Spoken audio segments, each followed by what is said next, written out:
Hello বন্ধুরা, কেমন আছো তোমরা সব? আশা করছি সবাই খুব ভালো আছো আর আমিও ভালো আছি। আবারও একটা নতুন ব্লগে তোমাদেরকে স্বাগত জানিয়ে ব্লগটা শুরু করলাম। সকাল সকাল পুজো আর ভগবানের ছবি দিয়ে ভিডিওটা শুরু করলাম। তো সকালবেলায় পুজো করে নেওয়া হয়ে গেছিলো। আর যেহেতু আজকে স্বাধীনতা দিবস, তো তাই পতাকা উত্তোলন দেখা আর স্কুলে গিয়ে প্রার্থনা করা, এই দিনগুলো আজকের দিনে বড্ডই মনে পড়ে। তো সকালবেলা পুজো করার পর জলখাবার বানিয়ে নিয়েছিলাম। সেখানে আমি চাও বানিয়েছিলাম, সোয়াবিন দিয়ে বানিয়েছিলাম। প্রায় যখনই চাও বানাই সোয়াবিন দিয়েই বানানোর চেষ্টা করি, কারণ ভালো লাগে খেতে। আর ও আমার যে বড়ো ছেলে শিবরাজ, সেও খুব খেতে ভালোবাসে আর ওর বাবাও খুব খেতে ভালোবাসে। তো তাই সোয়াবিন দিয়েই বানিয়েছিলাম। মাঝে মাঝে ডিমও দিয়ে দিই, ডিমের অমলেট করে সেটাকে কুচো করে দিয়ে দিই। তো নানা রকমভাবেই খাই। আজকে এরকম নর্মালি বানিয়েছিলাম। আর বাড়িতে একটু সোয়া সস ছিল, তো দিয়ে দিলাম। এরকমই আমি সোয়া সস দিই না, নর্মালি এরকমই চাউটা বানাই সোয়া সস ছাড়া, কিন্তু আজকে মনে হলো একটু দিই, তো তাই দিয়ে দিয়েছিলাম। তো এখানে আমার চাউ রেডি। তারপর হাজবেন্ডকে খেতে দিয়ে দিলাম আর ও ডিউটি যাওয়ার জন্য রেডি হয়ে গেছিলো। আর এখানে আর্যও উঠে গেছিলো, ওকে নিয়ে একটু আদর করছিলাম, কারণ সকালে উঠে ও কোলে চাপতে চায়, একটু আদর খেতে চায়। আর তখন মুডটা ভালো থাকার, যদি আদর না করা হয় তাহলে তো মুড একদম খারাপ হয়ে যায়, তখন খ্যানখ্যানি করতে থাকে সারাটা দিন। তো তাই একটু আদর করছিলাম ওকে।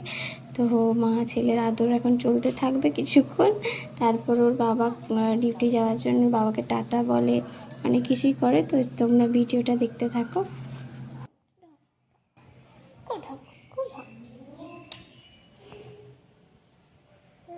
তার বাবাকে আমরা টাটা করি।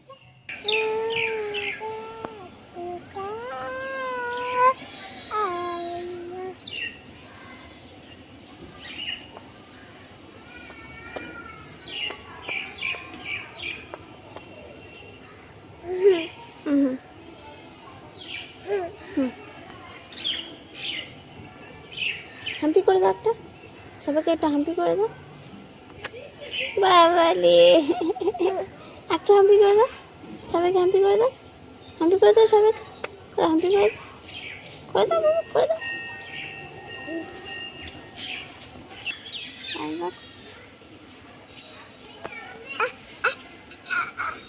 আসছে না তো, বাবা যাবে।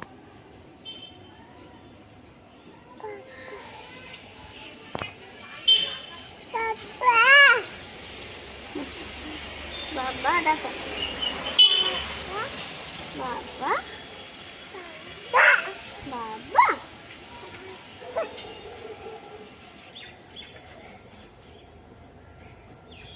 টাটা করে দাও বাবাকে, টাটা।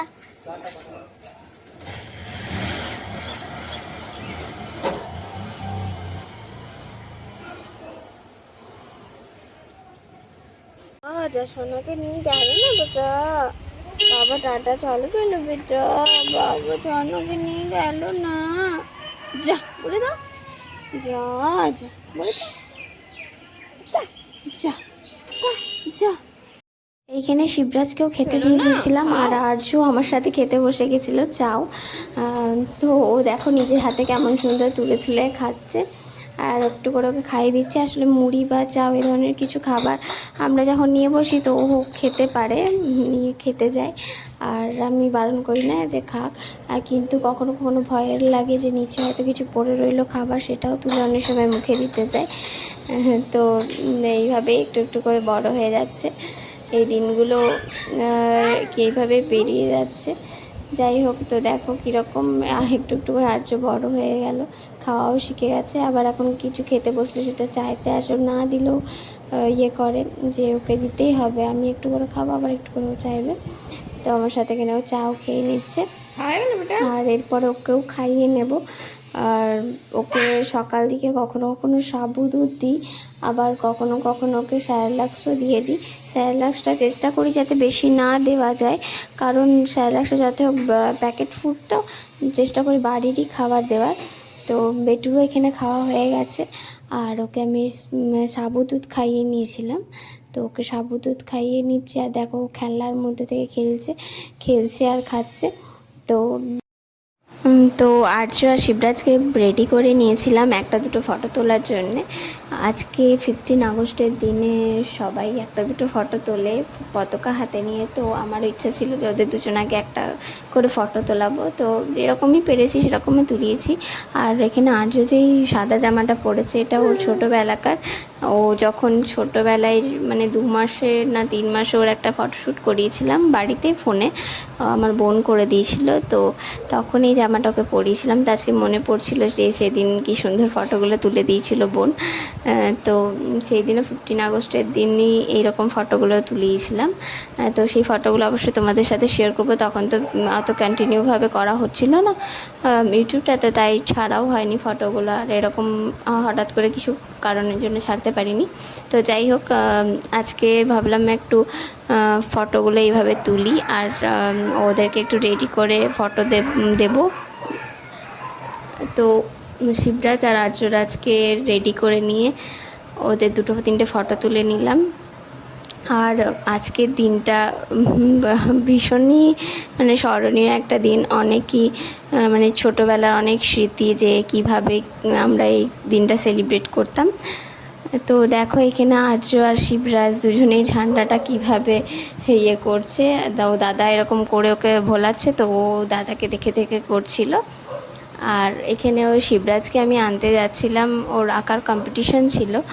ও আমাদের এখানে পাড়াতে অঙ্গীকার ফাউন্ডেশনের তরফ থেকে যেসব বাচ্চারা আঁকা শেখে তো তাদেরকে নিয়ে গিয়েছিলো আঁকতে। তো ও ওখানে নাম দিয়েছিল আঁকাতে। আর কম্পিটিশনের নাম ও সেরকমভাবে যদিও বা আঁকতে পারে না, তো যতটুকুই পারে, ছোটো বাচ্চা তো যেরকমই আঁকতে পারুক না কেন সেটাই ভালো লাগে ওদের। মানে একটা দিনে যে ওরা পার্টিসিপেট করছে একটা কোনো কম্পিটিশনে, তো সেটাই ওদের জন্য অনেক, তাতে যে এরকমই আঁকতে পারুক না কেন। তো এখানে একজন বয়স্ক ভদ্রলোক যিনি ছিলেন, বয়স্ক করে জেঠুর মতন ছিলেন, তো তিনি সবাইকে বোঝাচ্ছিলেন যে তোমরা যেটা ভালোবাসো সেটাই করো। তো সেটাই আসলে মেন আর কি, মানে যেটা আমরা ভালোবাসি সেটাই যদি আমরা করি তাহলে আমরা সেই জিনিসটাতে সফল হব, এটাই আমিও জানি। তো সেটাই উনি শেখাচ্ছিলেন আর বোঝাচ্ছিলেন সবাইকে। আর এখানে তারপর সার্টিফিকেট দেওয়া হচ্ছিল। আর যারা ফার্স্ট সেকেন্ড থার্ড হয়েছে তাদেরকে প্রাইজ দেওয়া হচ্ছিলো। শিবরাজ সেরকমভাবে ফার্স্ট সেকেন্ড থার্ড কিছু হতে পারেনি, ও সার্টিফিকেট পেয়েছিল। কিন্তু আমি জানি আজও কিছু না হতে পারলেও একদিনও ঠিক হবে যদি মন দিয়ে চেষ্টা করে। তো তোমাদের আমার ভিডিওগুলো যদি ভালো লেগে থাকে তাহলে অবশ্যই আমার চ্যানেলটাকে সাবস্ক্রাইব করে দিও আর আমার পাশে থেকো, লাইক করো আর কমেন্ট করে জানিও কেমন লাগে আমার ভিডিও তোমাদের। তো আমরা তারপর বাড়ি চলে এলাম। আর ও সার্টিফিকেটের ফটোটা আমি তোমাদের সাথে শেয়ার করেছি। আর্যর একটা ছোটোবেলার ফটোশ্যুটও তোমাদের সাথে শেয়ার করলাম। তো টাটা বাই বাই, আজকে এই পর্যন্ত।